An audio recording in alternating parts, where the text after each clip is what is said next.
Hello, I'm David Speers, the political editor of Sky News Australia. Over the next half hour, we're going to bring you some highlights of the October session of the Australian Parliament here in Canberra. Early in the month, the government and the opposition began negotiating the final design of an emissions trading scheme, which Prime Minister Kevin Rudd wants approved by Parliament before the Copenhagen summit in December. A bipartisan parliamentary report was also released, which called for more action to prepare for rising sea levels, including the possibility of evacuating coastal developments. Border protection also dominated Parliament in October as more boats carrying Sri Lankan asylum seekers tried to reach Australia. The government was forced to defend its commitment to Afghanistan, and it spelled out its plans to issue a formal apology to the so-called forgotten Australians. These are the 500,000 or so children who were abused in institutions and foster care between the 1920s and 1970s. Here now, the highlights of the October session of the Australian Parliament. My question is to the Prime Minister and relates to the government's carbon pollution reduction scheme. And in asking the question, I welcome the government's undertaking that it will negotiate in good faith with the opposition. Would the Prime Minister explain to the House what, if any, relevance the outcome of the Copenhagen Climate Change Summit in December has to the design of an emissions trading scheme in Australia? The Prime Minister. Mr Speaker, as the Leader of the Opposition asked this question, could I draw his attention to the fact that, and it relates to both the Opposition's policy and the government's, and that is our respective commitments to a 5% unilateral reduction in greenhouse gas emissions, a 15% conditional reduction, a further 25% conditional reduction. What do the latter two reductions depend upon? They depend upon the outcome of the Copenhagen Conference on climate change. The honourable gentleman asked the question, that's the response. In terms of the further point that he makes in relation to the further point that the honourable member makes as far as climate change is concerned, and the opposition's meeting yesterday and the statement that they've issued concerning their position on climate change, can I say the government welcomes the fact that the opposition have made such a statement. Over the next 6 weeks of the Australian Parliament, we'll get a chance to debate this properly in the House of Representatives and the Senate for a second time. This afternoon, the Climate Change Minister will be meeting with the opposition outlining our timetable for action on the carbon pollution reduction scheme. This 6-week timetable for action is to ensure both chambers have the time to consider and debate the bill in an orderly and detailed manner. The bill will be introduced into the House on Thursday. It will be debated in the House next week and voted on in the House in the week beginning Monday, November the 16th. It will be introduced in the Senate immediately after the vote in the House. It will then be voted on in the Senate in the week beginning the 23rd of November. The government has, of course, offered to extend sittings this year if the opposition requires more time. We have 6 weeks to finally achieve action on climate change, 6 weeks to make up for what has been, in effect, 12 years of delay. And I say again to the honourable member, the honourable Leader of the Opposition, that if further time is required for the debate on this matter, then of course the government stands ready to facilitate the opposition. Mr Speaker, given the timetable, we look forward, of course, to receiving from the opposition their detailed written amendments. That is an appropriate course of action. We look forward also to receiving from the opposition their detailed costings of the amendments that they have put forward. We also look forward to receiving the opposition's analysis of the emissions consequences of the individual measures that they have put forward. Mr Speaker, the government's legislation and associated white paper has been in the public domain since March of this year. In relation to the cost, Mr Speaker, I would also say that the government's primary objective has been to set in place a system that reduces carbon pollution and supports economic growth, and we believe we've got the balance right. I would draw the attention of the House to a comment made by the opposition spokesman on climate change yesterday, I believe, when he said, "Every industry will pay under the opposition's amendments. Every industry will get a cost from the emissions trading scheme. Agriculture will get a cost because they'll be paying the emissions trading scheme price on their diesel, on their electricity, on their natural gas. Every industry will be paying." I quote the Shadow Minister for Climate Change, or the spokesman on the same.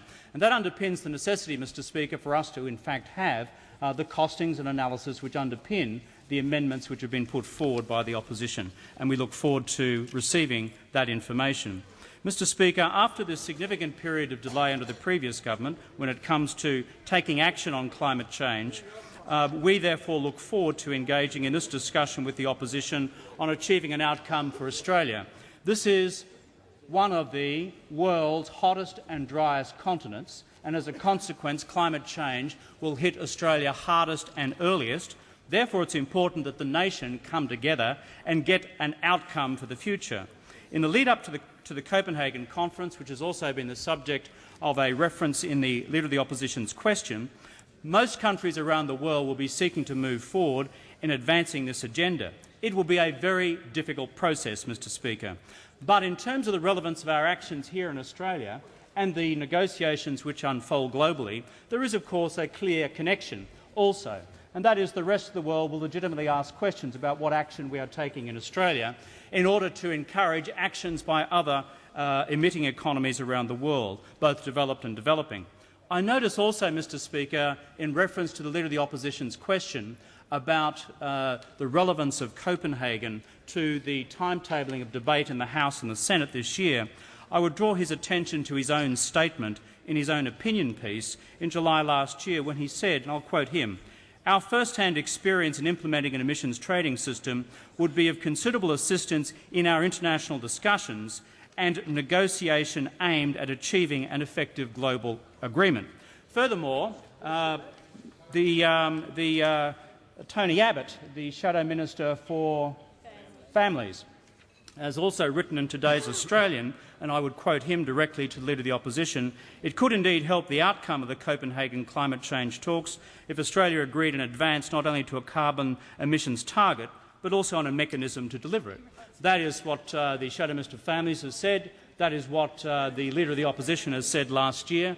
And of course the government's view is too that the conclusion of such an agreement here in Australia on the future of a carbon pollution reduction scheme would therefore assist the international negotiations, because we in Australia have a big interest in global outcomes. Mr Speaker, we also need to provide for business certainty. I thank the Leader of the Opposition for his question. The Deputy Leader of the Opposition. Thank you, Mr Speaker. My question is to the Prime Minister. I refer the Prime Minister to the report in today's West Australian newspaper that, and I quote, "Indonesia will be offered millions of dollars to intercept and house asylum seekers who attempt to make the journey to Australia, which could be paid as a bounty for every boat intercepted." Will the Prime Minister inform the House whether such arrangements are under consideration and the estimated cost to Australian taxpayers? The Prime Minister. Mr Speaker, I thank the Deputy Leader of the Opposition for her question. And it goes, of course, to the actual fabric of our cooperation with Indonesia and dealing with the global challenge of people smuggling. And I note that that question follows the previous question from the Leader of the National Party, which pointed to the push factors which work, one of which is from, of course, Afghanistan. Another, of course, is from Sri Lanka, given the recent civil war. Mr Speaker, this government has been absolutely consistent in saying that in dealing with this problem, which is a global problem, we must maximise our global cooperation with the UNHCR and resettlement countries. That's the first part of it. And the second part of course, is to employ the cooperative arrangements with Indonesia and other regional countries through the Bali process, and also under the provisions which are provided for under the Lombok Treaty, which I seem to recall was negotiated by those opposite, though it was ratified and concluded, I seem to recall, after this government took office. That treaty, in one of its provisions, deals with, of course, cooperation between Australia and Indonesia on people smuggling. And the President of Indonesia and I have made no secret of the fact that we intend to continue to develop a framework for further cooperation on people smuggling. That's what we intend to do. And that will therefore mean providing additional assistance to our friends in Indonesia to help with resettlement tasks, to help with all the sorts of associated functions which they might undertake in the future to assist Australia and other countries in dealing with this regional problem. There is nothing remarkable in that, Mr Speaker. It is the right thing for Australia to do.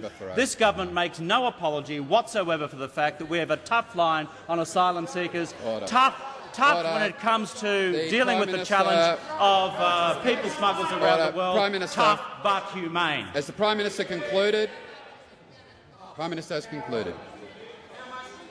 My question is to the Prime Minister, and I refer to the Defence Minister's plans for an early exit from the war against the Taliban in Afghanistan, which were discussed in a lead item on today's ABC News entitled "Faulkner Hints at Early Afghan Withdrawal." Could the Prime Minister explain how this early exit strategy can be reconciled with his own comments on CNN in New York as recently as September 21, when he said, and I quote, "This is a time for all countries of goodwill, all countries of strong resolve to keep their shoulder to the wheel"? The Prime Minister. Mr Speaker, the Australian government's mission in Afghanistan is clear-cut. The mission is this: to train an Afghan National Army brigade within the province of Oregon in order to provide a basis for security in time to be transferred to the Afghan National Army to provide security in that province. Secondly, it is also to engage in training support for the Afghan National Police to assist with civil policing functions within that province as well. Our third mission is this: to assist with capacity building within the provincial administration of Afghanistan within the province of Oregon, so that that provincial administration could in time also assume responsibility for taking on the civil roles within that part of the country. That is our mission statement. As I have said consistently, Australia's policy in Afghanistan is to be there for the long haul. Our policy is also be there to realise that mission statement, and once that mission statement is completed, to withdraw our forces, as you would expect. I would also contrast that, Mr Speaker, with the position which was taken on Afghanistan by the previous government. The previous government committed to a military operation in Afghanistan supported by both sides of the chamber in 2001, following the terrorist attacks in September of that year. Order. The Prime Minister resume his seat. The Leader of the Opposition on a point of order. Speaker, relevance. The question related to the Defence Minister's statement, and the Prime Minister has not addressed himself to Senator Faulkner's remarks. Order. The Prime Minister will respond to the question. Prime Minister. Mr Speaker, Senator Faulkner's remarks, that is those of the Defence Minister, are entirely consistent with the mission statement that I outlined to the House. It is government policy. And, Mr Speaker, the government's policy stands in stark contrast to the flip-flop-flap that we saw between 2001 and 2005-06 on the part of those opposite when it comes to Afghanistan. I notice the member for Meaden-Monero nods his head in full knowledge of what actually transpired during that period of time.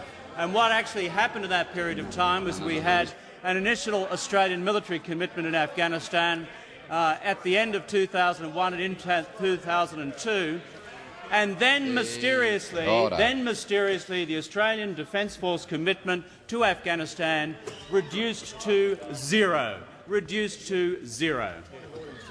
Order. The Prime Minister resume his seat. The Manager of Opposition Business on a point of order. Under relevance, Mr Speaker, the Prime Minister was asked about how his comments are reconciled with the early exit strategy of the Defence Minister. He is not addressing that question. Order. The Prime Minister is responding to the question. Prime Minister. Mr Speaker, for the benefit of the member for Sturt, as I said before, the Defence Minister's statements are entirely consistent with the mission statement of the government, which is of the threefold nature that I described before. We have a mission statement. The previous government did not. Let me return, Mr Speaker, to the policy that we inherited from the previous government on Afghanistan, which was that after 2001-2002, mysteriously in 2003, the Australian Defence Force commitment reduced to zero. When I visited that country myself, I think from memory in 2004 in the company of the member for Bruce, we asked to actually meet with the representative of the Australian Defence Force in Afghanistan in that country at that time. We were told that he was out of the country. There was one Australian Defence Force liaison officer, my right, member for Bruce, who was at that stage located in Kabul. And then throughout 2003, 2004, we had a slow and steady deterioration in the security circumstances within that country. Well, the Prime Minister resume his seat. The Leader of the Opposition on a point of order. Mr Speaker, the Prime Minister's rewriting of history may be amusing for him, but it's not relevant to the question. Order. The Prime Minister is responding to the question. Mr Speaker, when the previous government decided to reduce its troop commitment to Afghanistan to zero in the years 2003, 2004 and into 2005, it was not to the amusement of our allies. Indeed, the United States and others, I understand at that time, were somewhat concerned at the decision on the part of the Australian government to reduce its troop commitment to zero. So when it comes to moral lectures on the part of those opposite, in terms of consistency and resolve in our policy and engagement in Afghanistan, I would suggest the Leader of the Opposition reflects long and hard, A, on the previous government's engagement, B, on the fact that we now have a clear-cut mission statement, and 3, this government is at one with the Government of the United States in bringing about the realisation of that mission statement in the province for which we are responsible. The member for Dobell. Thank you, Mr Speaker. My question is to the Treasurer. Will the Treasurer update the House on the views of respected economists and business groups on the government's fiscal settings? The Treasurer. Well, I thank the Order. The Treasurer resume his seat.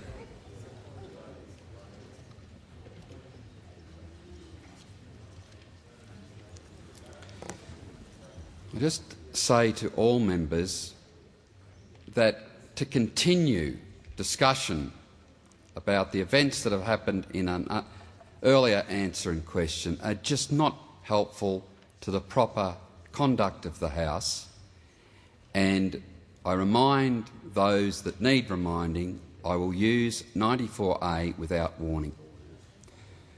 The Treasurer. I thank the member for Dobell for his question. It's a very important question because it is very clear and it's very consistent that respected economists and business groups believe the government stimulus has kept the Australian economy growing in the face of the worst global recession in 75 years. And while virtually every advanced economy suffered a deep recession, our stimulus has ensured that that did not happen in this country. And as a consequence, Australia has had the strongest growth of 33 advanced economies, the only one to have grown through the year to June. And of course, because we acted quickly and we got in early, we have been able to limit the worst effects of this global recession on Australian businesses, families and, of course, the economy. And this is a view which is shared by economists and representatives of business. This is what the Director of the Australian Chamber of Commerce and Industry had to say to the Senate inquiry last month. And I quote, "The Australian government was right to take this path and, in fact, to act more quickly and decisively than most. The scope and scale of stimulus was entirely warranted." That was the Australian Chamber of Commerce and Industry. And, of course, that's been backed very strongly by business economists like Rory Robertson. This is what he had to say at that same Senate inquiry. He said, "In terms of the formulation, there may not have been a more sensible package. Australian policymakers, like most of their counterparts across the world, moved macroeconomic policy sharply in the right direction. And, of course, had it not been for our economic stimulus and particularly our investment in infrastructure, the Australian economy would have been in recession.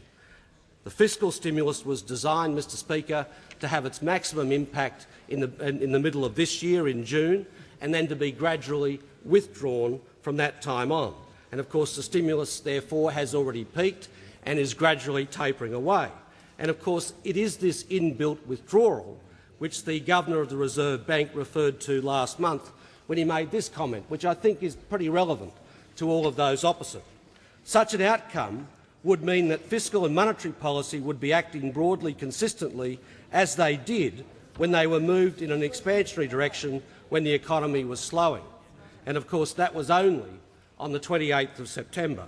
So I think it is the case that economists and business groups all agree that the stimulus is important. They also agree that its job is not finished, because withdrawing stimulus overnight would simply be devastating to tens of thousands of small businesses in this country and, of course, to tens of thousands of their employees. And this is why Dr Peter Byrne of the Australian Industry Group had this to say on the 28th of September. He said this, and I quote, "We are very wary of calls for the fiscal measures to be wound back ahead of the inbuilt schedule for their withdrawal. We think that this could undermine the recovery that appears to be taking hold."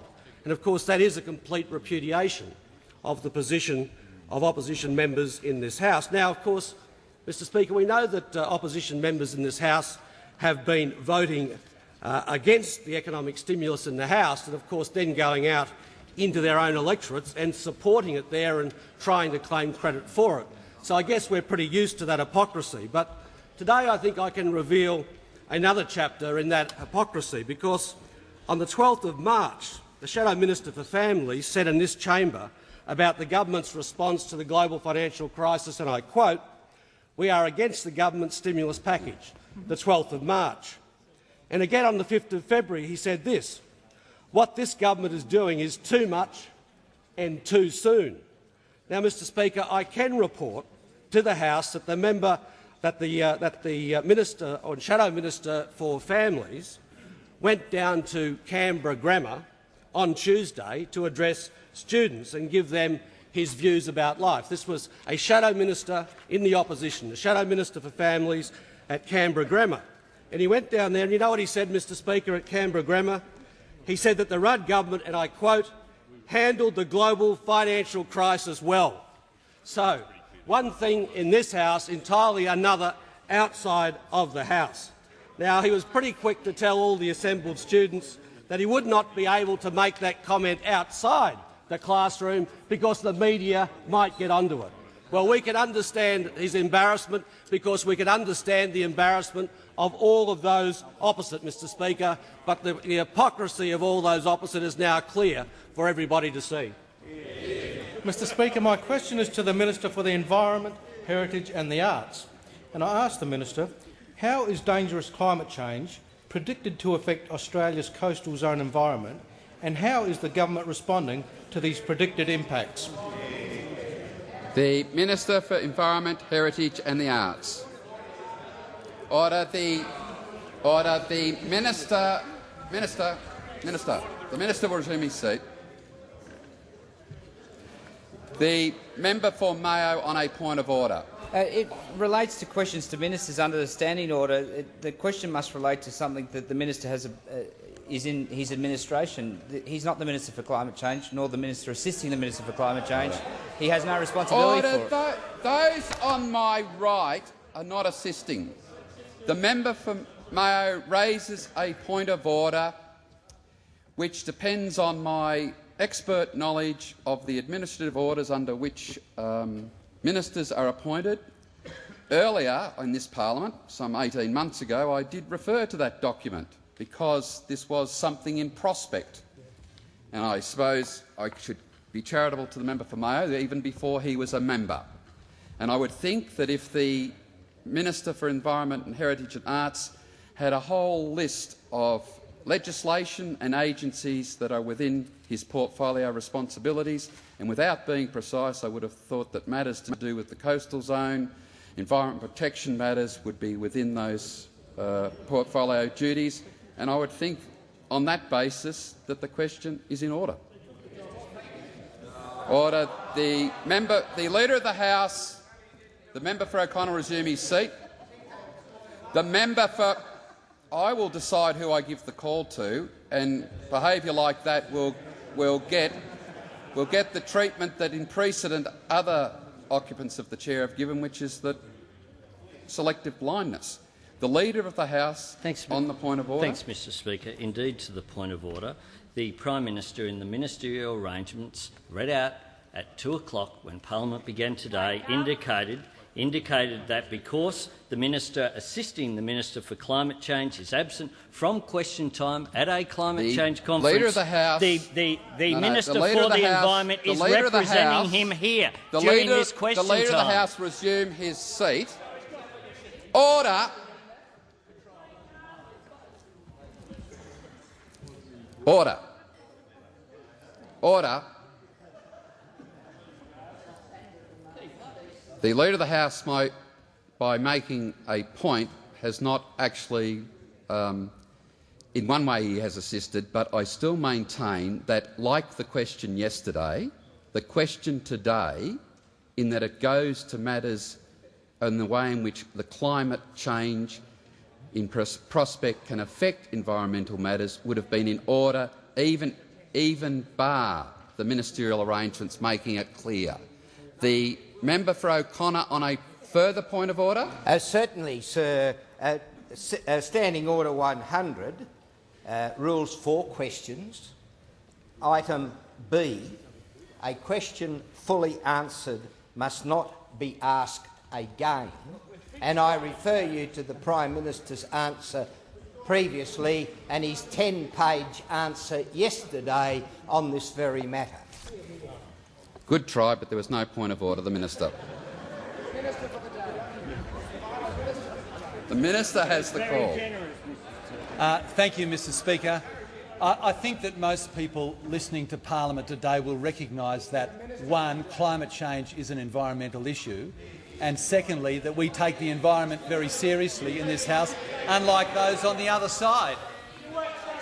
Order. The member for Mr. Dixon, Speaker, the member for Mayo. The Minister has the call. I thank the member for Macon for his question. From Bondi to Broome, Australians love the coast, and we're familiar with the statistics that about 80% of the population lives in the coastal zone. And the important report that the Prime Minister referred to today from the House of Reps Standing Committee on Climate, Water, Environment and Arts, managing our coastal zone in a changing climate, does bring home the real impact that climate change will have on this part of Australia that's much loved by all of us. And I want to compliment that committee and the chair, the member for Throsby, for their very good work.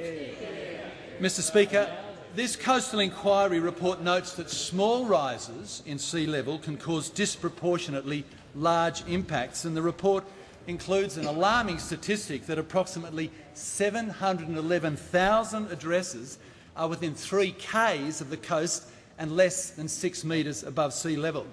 And it's important for us to realise that sea level rise is only one of the impacts that climate change can have on the coast.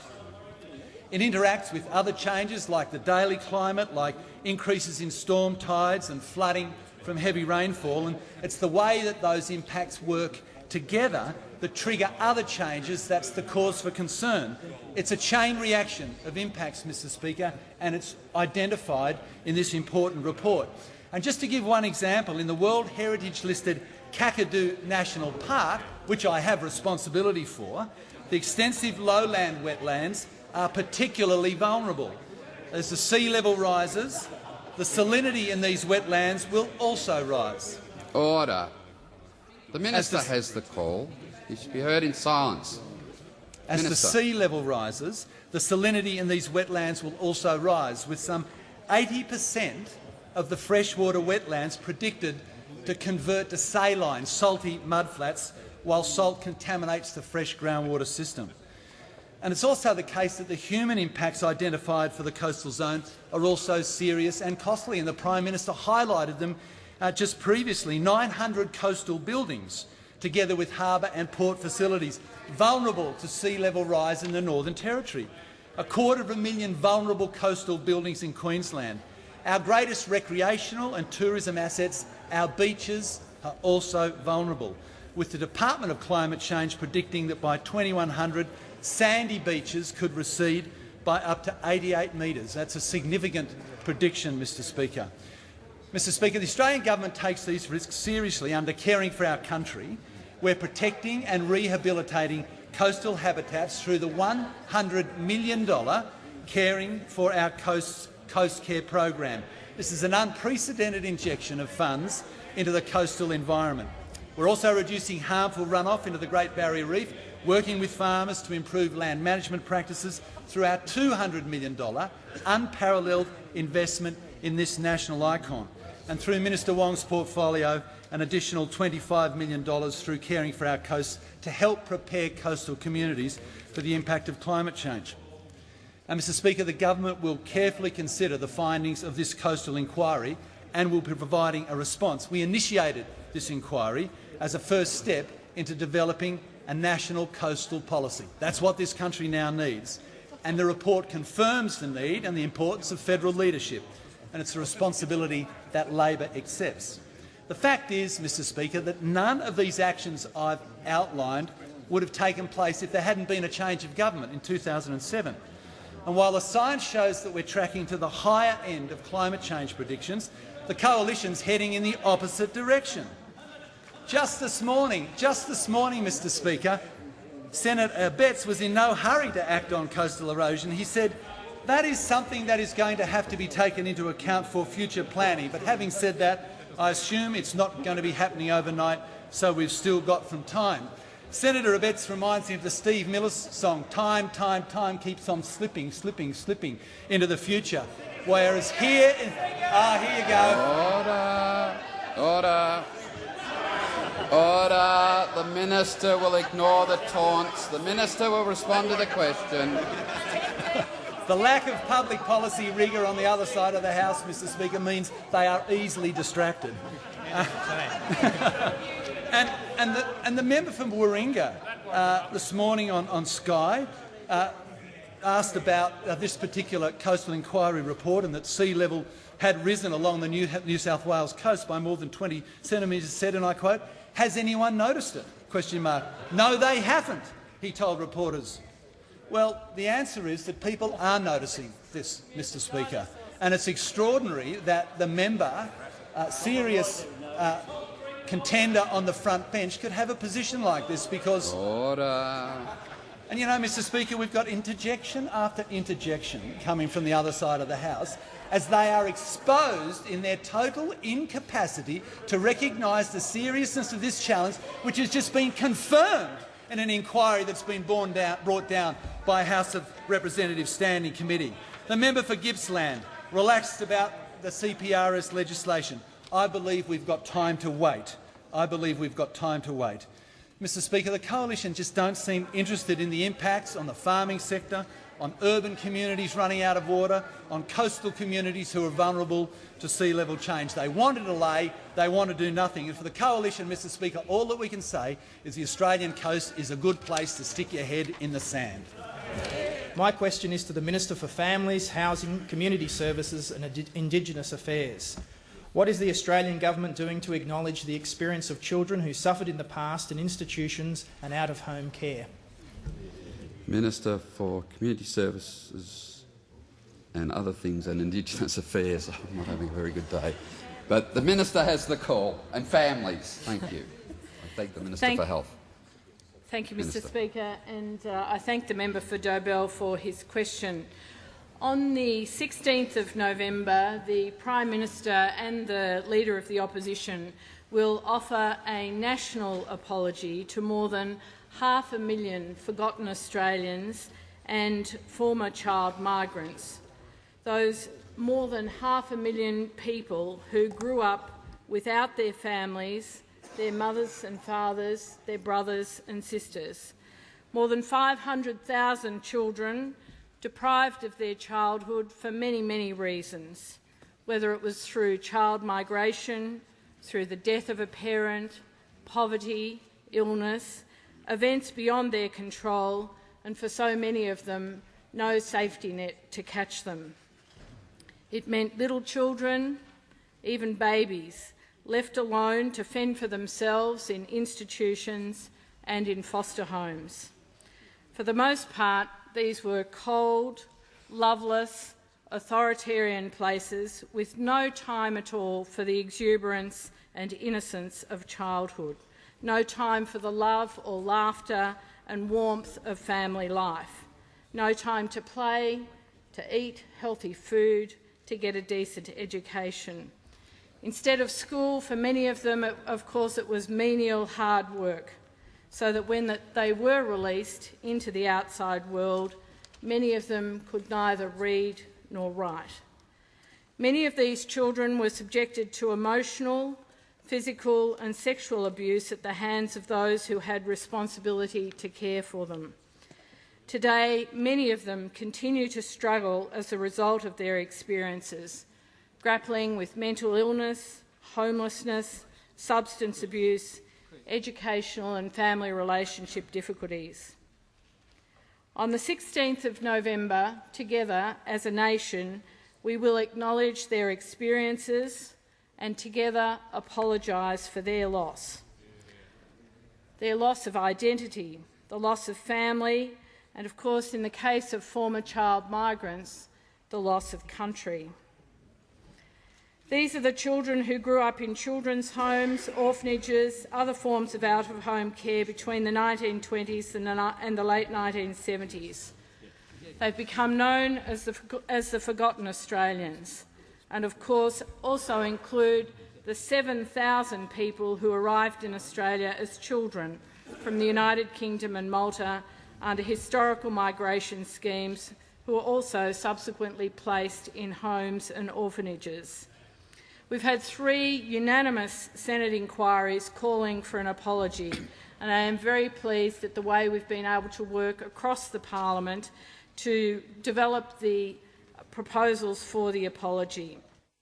Well, that's all we have time for. Hope you've enjoyed the highlights of the October session of the Australian Parliament. I'm David Speers. We'll see you next time.